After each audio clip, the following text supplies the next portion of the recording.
శ్లోకం చెప్పారు కదా, దాని భావం కూడా చెప్పరా?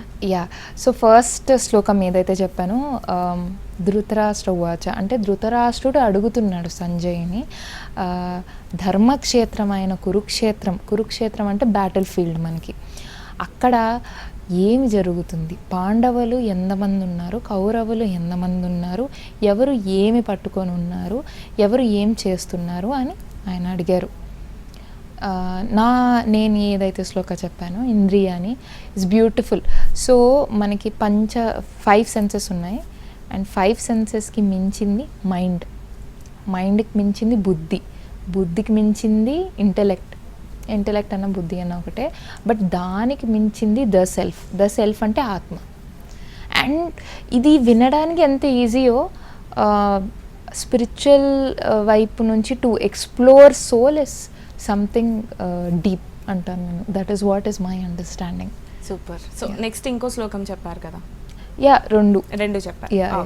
సూపర్. అయితే ఇప్పుడు మీరు చదువుకుంటూ భరతనాట్యం, కూచిపూడి, స్విమ్మర్గా, మోటివేషనల్ స్పీకర్గా ఇవన్నీ బ్యాలెన్స్ చేయడం అనేది ఎక్కడా కష్టం అనిపించట్లేదా? అంటే ఇప్పుడు మనం చూస్తే చదువుకుంటుంటే అమ్మో నేను చదువుకుంటున్నాను, నేను చాలా బిజీ అని చాలా మంది పిల్లలు చెప్తూ ఉంటారు. ఒక పని చేయడమే చాలా కష్టం. ఎలా బ్యాలెన్స్ చేస్తున్నారు? ఐ గెస్ చదువులో కూడా గ్రేడ్స్ ఎప్పుడు తగ్గలేదు నాకు. So I guess I keep it going. Maybe it's all God's grace అంటాను. అండ్ సెకండ్లీ మీరు అది చెప్పారు మల్టీ టాస్కింగ్ ఎలాగా అని. So I guess that is only possible for me by meditation. Okay. So ఈ మధ్యలో కూడా మెడిటేషన్ వల్ల it keeps me calm. Obviously మీరు ఒక్క పని, ఇప్పుడు నేను కూచిపూడి వేస్తున్నాను, అక్కడ ఒక సాంగ్ జరుగుతుంది, అక్కడ ఒక తాళం జరుగుతుంది, అక్కడ నుంచి నేను నా సంగీతం క్లాస్కి వెళ్తాను. ఇప్పుడు నేను ఇక్కడ డ్యాన్స్ చేసిన సాంగ్కి ఆ సాంగ్కి అనే రాగం వేరే ఉంటుంది, తాళం వేరే ఉండొచ్చు. అక్కడ నుంచి మళ్ళీ స్కిప్ అయ్యి నేను మళ్ళీ రాత్రి వచ్చి నా వర్క్స్ కంప్లీట్ చేసుకోవాలి. బీఇట్ స్టడీ పరంగా, లేకుంటే some startup that I have, anything. ఇవన్నీ పీస్ ఆఫ్ మైండ్తో చేస్తేనే ట్యాకిల్ అవుతాయి. How to get peace of mind? నాకు ఆ పీస్ ఆఫ్ మైండ్ ఎక్కడి నుంచి వస్తుందంటే it will be from my meditation. So that is the key అంటాను. But I believe everyone can do multitasking if they can do meditation.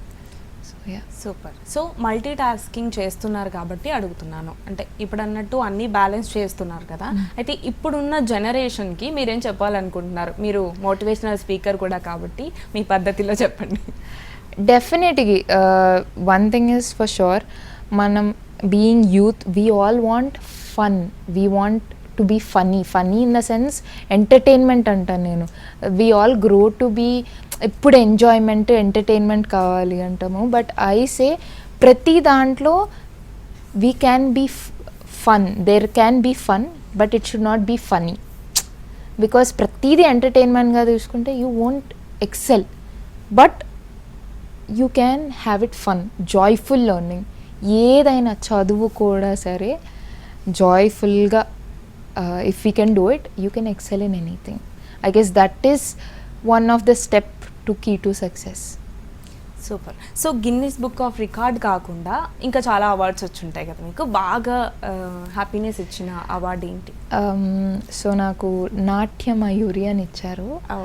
That is more, ఎందుకంటే ఆ పదానికే I feel there is some kind of ఒక stage ఉంది. So I believe నాకు Guinness తర్వాత ఏమన్నా ఉందంటే it will be Natya Mayuri Tanya. Super. So స్విమ్మింగ్లో కూడా మీరు ట్రోఫీ గెలుచుకున్నారని చెప్పి ఇది ఎప్పుడు జరిగింది? సో ఇది నా చిన్నప్పుడు అనమాట. అండ్ మ్యాటర్ ఆఫ్ ఫ్యాక్ట్ ఏంటంటే I use to be over weight.